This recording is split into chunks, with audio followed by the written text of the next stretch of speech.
বিসমিল্লাহির রহমানির রহিম। সকল পোল্ট্রি খামারি ভাই ও বন্ধুরা, আশা করি সবাই ভালো আছেন। আমরা দক্ষতার সাথে বাঁশ দিয়ে লেয়ার মুরগির খাঁচা তৈরি করে থাকি। আমরা এখানে 2500 মুরগির খাঁচা সেটিং করেছি। আমাদের অলরেডি কাজ কমপ্লিট হয়ে গেছে।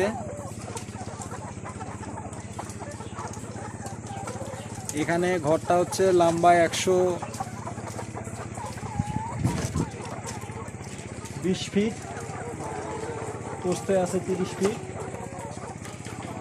তো এখানে আমরা খাঁচাগুলো সেটিং করেছি। আমার ঠিকানা হচ্ছে গাইবান্ধা জেলা। আমার নাম মোহাম্মদ সুমন মিয়া। আমি কন্ডাকের মাধ্যমেও খাঁচা তৈরি করে থাকি। এই খাঁচাগুলো আমি কন্ডাকের মাধ্যমে তৈরি করেছি। কন্ডাক্ট করার পরে খাঁচাগুলো নিয়ে এসে আমি এই জায়গায় সেট করেছি। এখন আমার এই জায়গায় কাজ কমপ্লিট। তো এই ভিডিও নিয়ে আপনাদের মাঝে আসছি। আশা করি পরের ভিডিও আবার আপনাদের সঙ্গে দেখা হবে। আজকে পর্যন্ত ধন্যবাদ।